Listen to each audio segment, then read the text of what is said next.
Good morning, students. And today we are going to discuss the second part of chapter 1 in history, that is when, where, why, and how. Today we are going to discuss about a new topic, that is sources of modern history. So, last class we have discussed about the periodization of history, how history have been periodized. So we came to know that India were colonized by the British rule for more than 200 years. When many historians say that it was a modern period, I told you that though we had witnessed some modernity during this British rule, every class and every section of the society have not witnessed this. We are almost subjugated. We are almost compelled to do something according to their wish and will. It was the main prospects of an economic drain. So, every historians, many historians refer that modern period as a colonialism period. So, there might be a question amongst you that how do we get all this sources of information? Among the three periods of Indian history, that is ancient, modern, ancient, medieval, and modern, we get a lot of sources of a modern period. The maximum sources of the modern period have been obtained. So from where do we get all the source of information, and how come we to know, how come that we know that it was a colonial rule in all the acts that have been passed? So we derive all those informations from the sources of history during the modern period. That is, we have classified that into primary sources and secondary sources. So the first we will discuss about primary sources. So what is a primary source? A primary source, it means a first-hand report. Otherwise, the original source of information that was created at the time by an eyewitness. For in case, if I am a Subedar during the modern period, if I am working under any king, or if I am working under any Governor General of a British people, for example, if they are making any laws, or if they are giving any rules and regulations according to which the society has to be done. So if I am writing it suddenly, if I am writing it as a first-hand report, and such kind of sources are known as primary sources.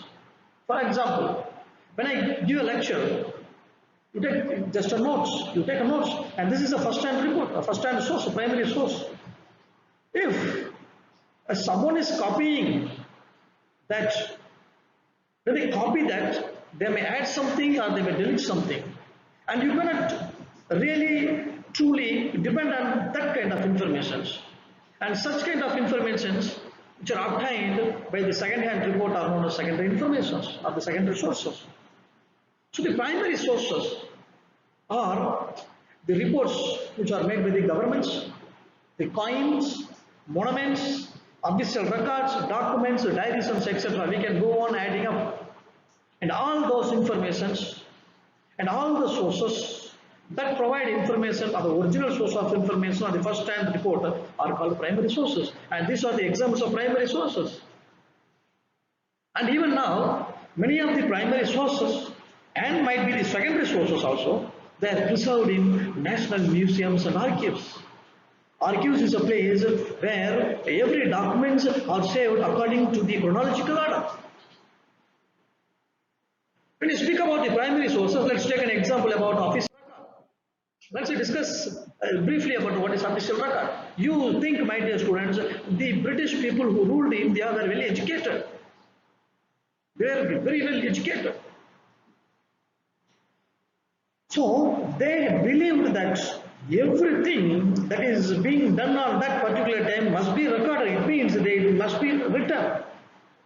So the British believed that the act of writing anything is very, very, very important. So if any decisions are made, so if any agreements or if any policies or if any investigations and instructions are going to be done at that particular period, on that particular society, the British believed the act of writing. They started writing everything, recording it very carefully. They preserved it.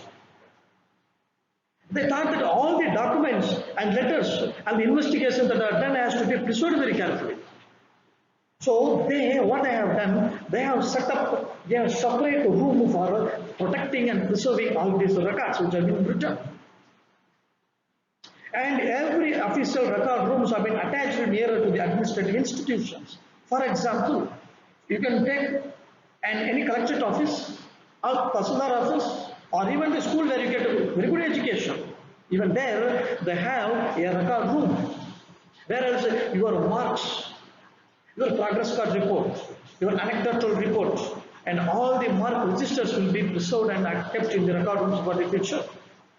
If there is any queries, or if you want to know your mark even after 2 to 3 years, if you have to get any certificate, you can come and approach the school. And they will be giving you the record, the exact record that what had been recorded at that particular time when you had studied at that 6th, 7th or 8th or 9th or 10th.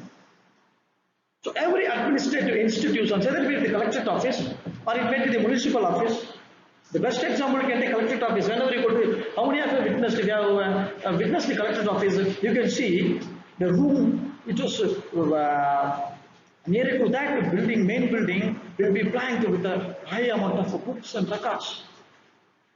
Those are the records. It means the decisions that are taken by the administrative officers, the policies that have been manipulated, the policies that have been executed, the plans that have been implemented, all the records will be maintained. And even after many years, you can go and refer that records. So British, because of the act of writing, since they thought that act of writing was very important, they recorded each and every investigation, so plans, so policies, and they preserved it. And only because of that, when we read all those things which have been kept in museums and archives, only because of that we get information that this plan was done during this regime. And he was the Governor General from this time to that time. So these are the plans that have been done during his Governor General period. So because of those records, we get ample of information. And you see, next one is the surveys. This British people, to rule us effectively, they started to survey the entire land. The main intention of the British people was that they told that the country had to be properly known before it could be effectively administered. The main reason was that their intention was to know about the topography. I mean to know about the physiographical settings of that particular place. The temperature, the soil condition, the fertility of the soil, and the society people, the caste of the society people who live in that particular place. How many sections of the people, either male or female, have been living in that particular period, in that particular area. This was the intention. But what did they believe? They believed that it must be surveyed for effective administration. So the survey has been done. We get a lot of information from the surveys because it has been done during the 19th century and 18th century. They had a clear survey, and the survey was done every 10 years. The census was held every 10 years.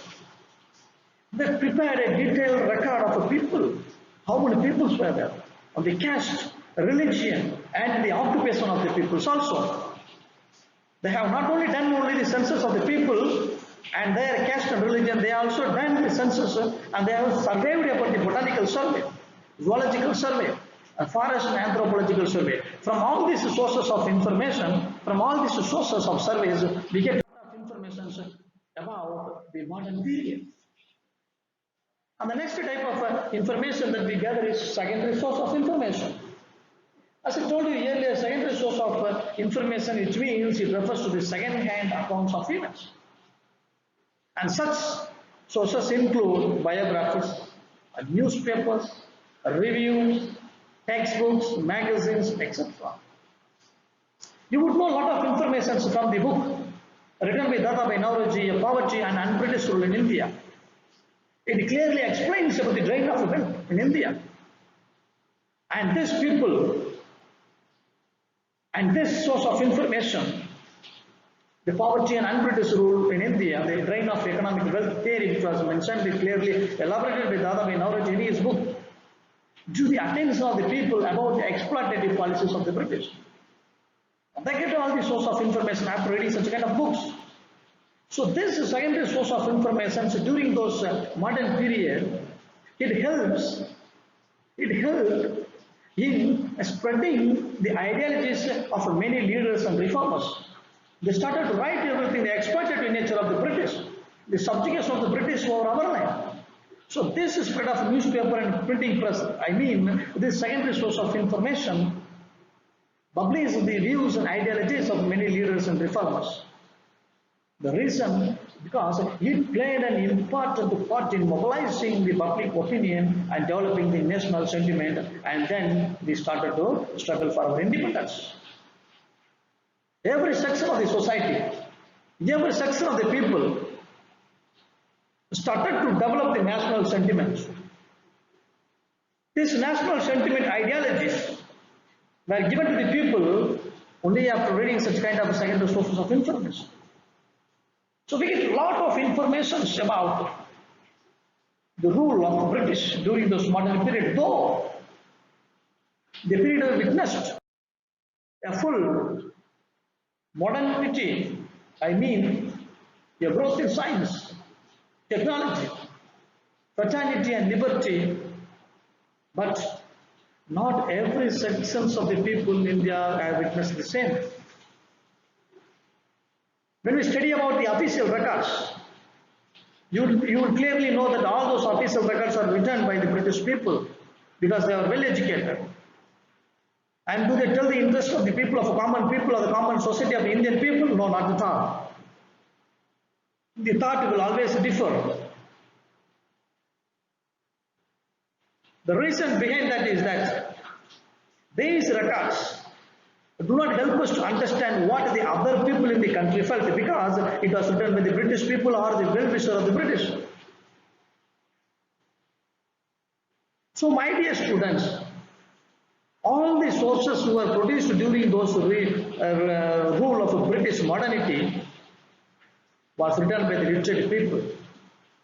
From all the sources, we will not be in a position to understand how the people who lived in local areas, I mean the tribal people, the peasants, the workers in the mines, and the poor on the streets, have felt. What was their life? Now, how do they experience their life? It was the thing. For example, you may say, let us think that, as I told you in the last class, James Mill wrote that the British could civilize India. And he had written in his book that the British are the one who could civilize India. And the Indian became civilized only after the rule of the British. But the intention of Dadabhai Naoroji was that same. It was the drain of filth, the subjugation. Our wealth was being drained. And in 1857, the first freedom struggle movement, we record that as a first freedom struggle, whereas the British people write it as just a Sipahi mutiny. The intention is entirely different. So in such cases, we will not be in a position to understand the clear life of the society of the people who lived during those period.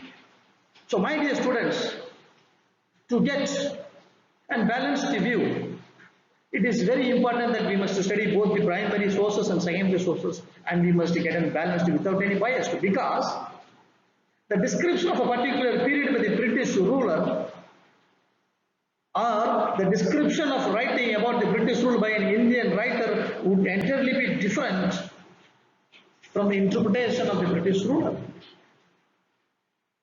We write in a different aspect. The British people write the same in a different aspect. The interpretation will be different. So my dear students, to get a balanced view of both, it is a need and must that we must study both the primary sources and secondary sources to know the exact lifestyle of the people and the exact rule and what had happened during the modern period. With this, we are completed with chapter 1. Thank you, students.